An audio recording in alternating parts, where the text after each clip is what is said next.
It takes humility to serve others because you are putting another person's feelings and needs before your own. Selfishness and service do not work well together. Some people may not think of service as a virtue. Instead, they may see it more as a duty some people have or something they're entitled to. For instance, you hear people demand, I should have good customer service here. But here we're talking about a different type of service, one that doesn't have a price tag attached to it. So how do we define service? Well, on this slide, you can see one definition, an act of helpful activity, help, aid, to do someone a service. We do know that the virtue of service is about giving to others or to a larger purpose. If you have this virtue, you serve with a giving attitude, without selfishness and self-interest. You do what is needed with commitment, love, and excellence. You serve those in need and help others who are serving. A person who is worthy of being a leader wants power not for himself, but in order to be of service. Servant leadership is all about making goals clear and then rolling up your sleeves and doing whatever it takes to help people. In that situation, they don't work for you. You work for them. So here's an important question. Spiritually proud service, or is it true service? It's important to differentiate here. Spiritually proud service comes through human effort. True service comes from relationships from deep inside. Spiritually proud service is impressed with the big act of service. True service finds it almost impossible to distinguish the small from the large act of service. Spiritually proud service requires external rewards. True service rests contented in hiddenness. Spiritually proud service is highly concerned about results, while true service is free of the need to calculate results. Spiritually proud service picks and chooses whom to serve. True service is indiscriminate. Spiritually proud service is affected by moods and whims. True service ministers simply and faithfully, just because there's a need. Spiritually proud service is temporary. True service is a lifestyle. Spiritually proud service is without sensitivity. It insists on meeting the need even when to do so would be destructive. True service can withhold service as freely as it performs it. Spiritually proud service fractures a community. True service, on the other hand, builds community. I would like to introduce you to a young man by the name of Felix Henniger. If you would be so kind as to click on the URL on this slide and watch a short video, I think it would be very enlightening for you. Serving others is sometimes a thankless job, yet it remains a reward in itself. Here are some ideas to consider for increasing your personal level of service while bringing happiness to both yourself and to others. To begin with, you can show respect and courtesy. It seems like a small thing, and in our busy lives, we often forget that a kind word, a helping hand, or just a smile or a thank you can create a bright spot in another person's life, and then two people are happy. Next, we can think about listening more than we speak. There's an old saying, that we have 2 ears and only 1 mouth. Sometimes your significant other may just want to vent about his or her day, and sometimes all we want to do is listen. Not advice on how to handle things, just listen. Thirdly, think about giving genuine praise. Recognizing the contributions of others is a mighty act of service. This is an investment in others that doesn't cost you a thing, and the returns can be amazing. Remember, it's a common old-fashioned saying that says, praise in public, punish in private. Even in a disagreement, there is an opportunity for service, and you can restore happiness to the relationship if you speak the truth and you help the other person to learn and grow. Fourthly, keep your promises. You create an atmosphere of service by simply doing the things you say you will do. Dependability and punctuality are the hallmarks of service-oriented individuals. When people can trust you, it creates happiness all around. And finally, we talk about practicing forgiveness. Pointless, hard feelings are the source of so much unhappiness in this world. Holding a grudge against another is a blemish on you. When you can let go of this, you can begin to heal. Make a point of forgiving someone, and it's a great service. There are times when that person may not even know they've hurt you. You can even forgive those who do not want to be forgiven. At least it will make you feel happy. People sometimes ask, what does it take to serve others? Well, a lot of thought leaders suggest that these 5 C's, consciousness, compassion, contact, care, and cost, are things to consider. Consciousness is the first step in serving the needs of others, and it's what we need to do to develop an awareness of the needs of those around us. It's not always quite so easy for us to see the needs of people around us. If we really want to become the kind people who minister to the needs of others, we need to develop a consciousness or awareness of those around us who might have needs. And we're not just talking about physical needs here. Those are easy to spot. People have emotional needs and spiritual needs too. Those are much harder to discern. When we look at compassion, compassion is all about seeing someone else with a need and then being willing to do whatever we can to help the person with this need. Not because the other person deserves it, but because we've been in a position that we can help them. Our path has put us into this life of another, and we've been provided with the resources that we can use to help that person to meet those needs. True compassion is not just an emotional feeling, it's an act of will. It's a decision on my part to serve the needs of another, regardless of how I feel about that person. Most people are only willing to help people that they like, people who are most like them. And that's easy. Anybody can like the people we like and love the people we like. The real measure is whether or not we can love the unlovable and we can serve them. Contact, this is kind of where the process breaks down for most of us. We see a need and we even have a compassion for the other person, but we're not willing to take the next step because the next step is we actually have to have contact with that other person. Sometimes that's not comfortable, sometimes it's messy. In today's high-tech world, we don't like to make contact. We would much rather send them a text or an email or tweet. Serving others sometimes means getting your hands dirty. Sometimes it means we take risks. Sometimes contact means that we actually have to get involved in the life of the person who's in need. In terms of care, if we're going to care for the needs of others, then the first thing we have to do is determine their needs.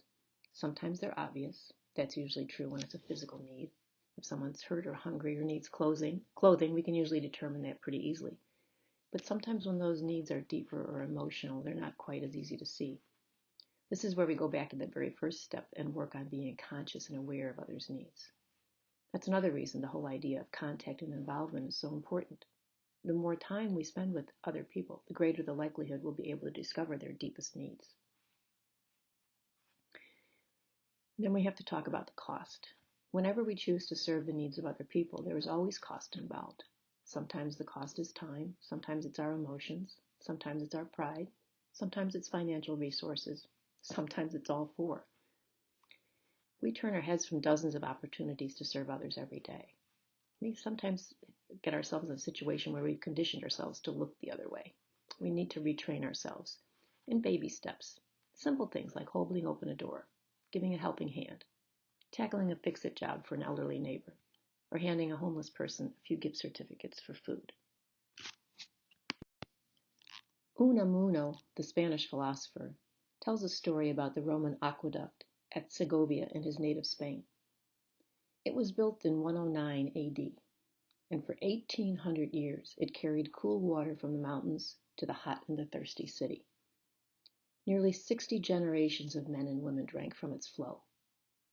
And then came along another generation, a recent one, who said, "This aqueduct is so great a marvel that it ought to be preserved for our children as a museum piece. We shall relieve it of its centuries-long labor." And they did. They laid modern iron pipes. They gave the ancient bricks and mortar a reverent rest. And the aqueduct began to fall apart. The sun beating on the dry mortar caused it to crumble. The bricks and stone sagged and threatened to fall. What ages of service could not destroy? Idleness disintegrated. So how do we teach service? Well, in my opinion, teaching children to serve is an important thing. If children learn while they are young the value of giving themselves, not for praise, but just because, their lives will be better. They will understand that others have needs besides themselves, and they will learn to see those needs and step in. Student benefits of service learning include enhanced opportunities for learning, personal and social skill development. Students gain increased knowledge of academic materials, their communities, and themselves through service learning. It's also a form of experiential education that supports deep learning. A solid service learning program follows a clear format so that education can occur throughout the entire process.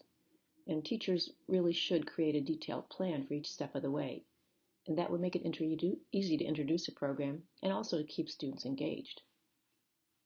There are a number of things you can do with your students throughout a service learning project, but you really do need to plan.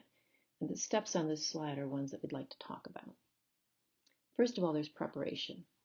Students can learn about the issue that they're going to tackle. They can use class small group discussions. They can have brainstorming sessions. They can investigate books, websites, newspaper clippings, infographics, and videos. But preparing is really important. Next, we go to action. Students can serve their communities by taking part in field trips, research projects, events that they can serve at. They can get involved with crafts, fundraisers, tutoring, awareness campaigns, and various service projects such as cleaning and building and gardening. A really important piece in service learning is the reflection. Students can reflect on their experience in a variety of ways. We can have group discussions. There can be journal entries. There can be guided worksheets or graphic organizers. They can write essays or blogs. They can take videos or create videos. They can create poems or songs, or even visual art submissions. Really, just about any intelligence can be used here. After reflection, it's important for students to demonstrate what they've learned. They can create presentations, skits, slideshows, videos, infographics, charts, even books or portfolios. And finally, it's so important then for students to celebrate their hard work. They can make thank you cards or gifts for peers or community partners. They can be recognized at a school assembly or on social media. They can discuss the impacts that their efforts have been made in a group discussion. Heck, they can even have a class pizza party to celebrate. Once again, I'm going to ask you to pause this PowerPoint and to click on the link that you see on this slide. I'd like to introduce you to this young man who's made some really interesting connections between leadership and service. So I would appreciate it if you would take a few minutes to watch this little TED Talk by a gentleman named Josh Farr. So we've talked about what service is and how to prepare ourselves to be better in terms of service. We've talked about teaching service to children. And now we've segued into talking about leadership.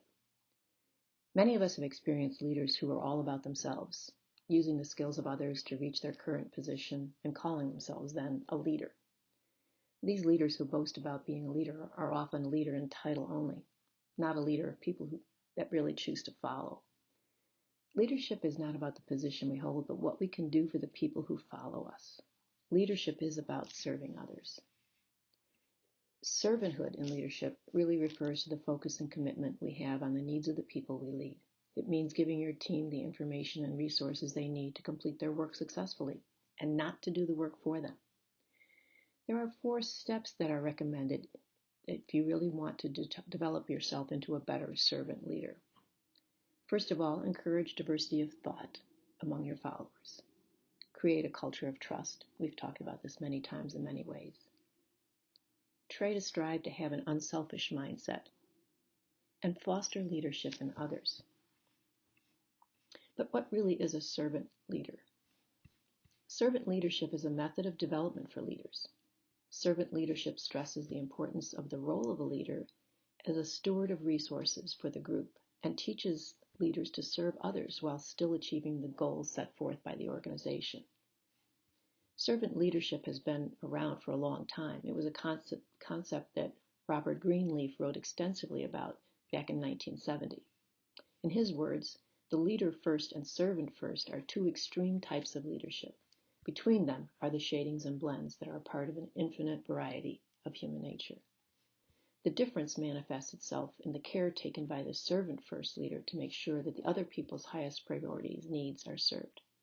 The best test and the difficult to administer is asking these questions. Do those I served grow as persons? Do they, while being served, become healthier, wiser, freer, more autonomous, more likely to become servants themselves?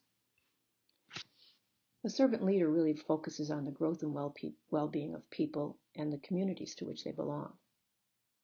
While traditional leadership generally involves the accumulation and exercise of power by one at the top of the pyramid, servant leadership is different. A servant leader tends to share power, put the needs of others first, and helps people to develop and perform as highly as possible. Mr. Greenleaf actually put forth 10 principles that he felt are really important for servant leadership. You can see the 10 on this slide, so let's look at them one at a time. Leaders are seen as those who make decisions, so listening is very important. Servants are seen as those who follow the decisions of the leader. So servant leaders seek to identify and clarify the will of the group. And you must really listen to hear what's being said, and you also have to notice what's not being said. In terms of empathy, servant leaders strive to understand and empathize with others. No matter what the problem is, they don't dismiss the problem and just move on. Healing is interesting because it brings about transformation and integration. Greenleaf writes about it specifically in his book, The Servant as Leader. He says, there is something subtle communicated to one who is being served and led if, in the implicit agreement between the servant leader and the one being led, is the understanding that the search for wholeness is something they share. Awareness is something that's a key to a servant leader. You must be aware of people, situations, feelings, strengths, and weaknesses of those around you. You need to be aware of all those things about yourself as well. You can fail when you ignore your own weaknesses or if you exploit the weaknesses of others. Persuasion is a particular element that offers the clearest distinction between the traditional authoritarian leader and that of a servant leader. Persuasion shouldn't be viewed as a bad word either. Servant leaders seek to convince others and build consensus within the group. So you can consider persuasion as the ability to open up another person's eyes to possibilities that they had not considered. In terms of conceptualization, this is all about moving beyond the thoughts of what needs to be done for today and to start thinking about where could we be in 5 years. Let yourself dream about what could be. Foresight, well, learning from the past and consider the reality of the present and think about the consequences of upcoming decisions. Stewardship can be defined as the ethic that embodies the responsible planning and management of resources. This could be stewarding the team as well as caring for the equipment and the finances. Commitment to the growth of people. Growth is not just technical in nature. Leaders need to consider the personal and spiritual growth of their followers as well. Leaders need to decide how they can do that best for each person on their team. Building community. Leaders can build a team, but that isn't the same as building a community. A team of people work together to accomplish a goal. A community of people work together to accomplish a goal while inspiring, motivating, and aiding others within the community. I do love this quote by Martin Luther King. It really tells you that it's easy to spot servant leaders, right? In a room where people are jockeying for attention, the servant leaders are usually the ones listening maybe even to someone that others might consider as unimportant. When faced with a problem, servant leaders look for solutions that benefit everyone. When something goes wrong, they're willing to take the blame. When things go well, they share the credit. They tell everyone the same story, even when it's inconvenient or difficult. They know that they don't have all the answers, so they seek the advice of others. Servant leaders work hard and inspire others to do the same.